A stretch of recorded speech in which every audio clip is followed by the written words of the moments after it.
soit B, l'événement un élève est une fille, et A, un élève pratique l'allemand. On va supposer qu'il s'agit d'une classe de 30 élèves.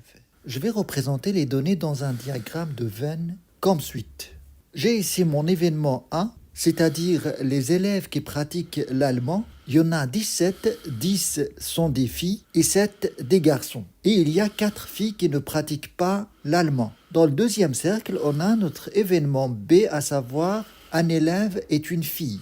Et puisqu'on a 30 élèves, il reste encore 9 garçons qui ne pratiquent pas l'allemand, bien évidemment. Maintenant, si je vous demande de calculer la probabilité qu'un élève suit le cours d'allemand sachant qu'il est une fille, alors dans ce cas, on peut formuler cette probabilité de la manière suivante. Il s'agit d'une probabilité conditionnelle qui peut se formuler de cette manière: P de A sachant B. Et cette probabilité égale la probabilité de l'intersection entre A et B sur la probabilité de B. La probabilité de l'intersection entre A et B égale le cardinal de A inter B, à savoir 10, sur le cardinal oméga. Vous avez ici l'intersection entre A et B, représentée par le nombre de filles qui suivent un cours d'allemand, et le cardinal oméga, c'est l'ensemble des élèves de la classe. Et la probabilité de B égale le cardinal B, à savoir 14 filles, sur le cardinal oméga, à savoir 30 élèves.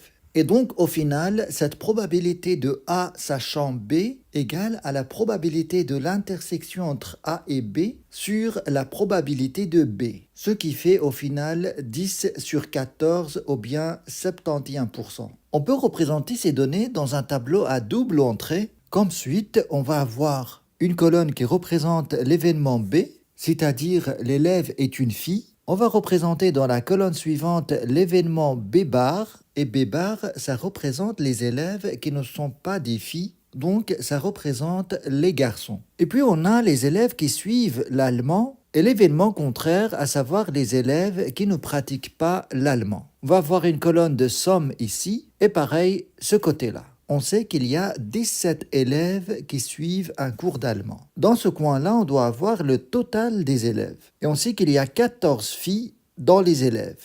On a 10 filles qui pratiquent l'allemand. Et puisqu'il y en a 14, donc 4 filles ici ne pratiquent pas l'allemand. On a 7 garçons qui pratiquent l'allemand et 9 garçons qui ne pratiquent pas l'allemand. Le total, ça fait 16. Et le total des élèves qui ne pratiquent pas l'allemand égale à 13. Et il faut vérifier toujours que 17 plus 13, ça doit faire 30, et aussi 14 plus 16 doit faire 30. 10 plus 4, ça fait 14, 7 plus 9, ça fait 16, 10 plus 7, ça fait 17, et 4 plus 9, ça fait 13.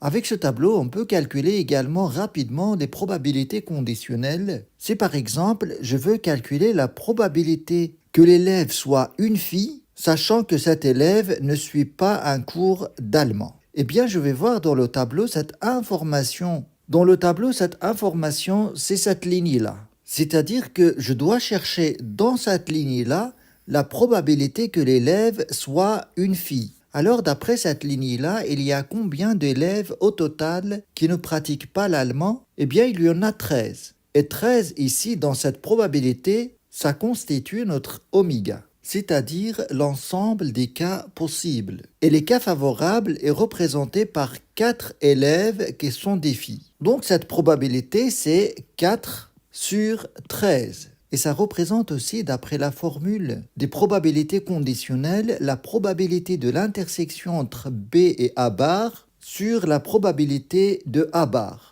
Alors, comment on peut savoir l'intersection de B et A bar? Eh bien, simplement, c'est l'intersection entre cette ligne-là et cette colonne-là. C'est ce que vous voyez ici. Donc, on va avoir cette probabilité 4 sur oméga, à savoir 30, divisé par la probabilité de A bar. Et la probabilité de A bar, c'est le nombre d'élèves qui ne pratiquent pas l'allemand sur oméga, à savoir 30. Donc, on va avoir ici 13 sur 30. Et donc, vous voyez bien que cette probabilité-là, c'est la même que 4 sur 13. Si je vous dis maintenant, c'est quoi la probabilité de B bar, c'est-à-dire la probabilité que l'élève soit un garçon, sachant que cet élève suit un cours d'allemand. Avec ce tableau, vous allez repérer directement l'information. Vous avez sur cette ligne tous les élèves qui pratiquent l'allemand. Donc l'information dont on est sûr, c'est ça. Par contre, ce que je veux savoir, c'est la probabilité que parmi ces élèves ici, combien sont des garçons. Les élèves garçons se trouvent dans cette colonne-là. Donc cette probabilité égale à 7 élèves sur le total des élèves qui pratiquent l'allemand, à savoir 17. Et vous pouvez aussi, dans ce cas, passer par l'intersection entre les deux événements, B bar et A, sur la probabilité de A. Et vous allez avoir le même résultat direct ici. Si je veux savoir la probabilité de A, sachant B, et ça signifie quoi au juste? Il s'agit de la probabilité que l'élève pratique l'allemand, sachant que l'élève est une fille, sachant qu'on se trouve dans cette colonne-là. Le total de cette colonne est 14. Combien dans ces 14 pratiquent l'allemand? Il y en a 10. Donc cette probabilité est égale à 10 sur 14.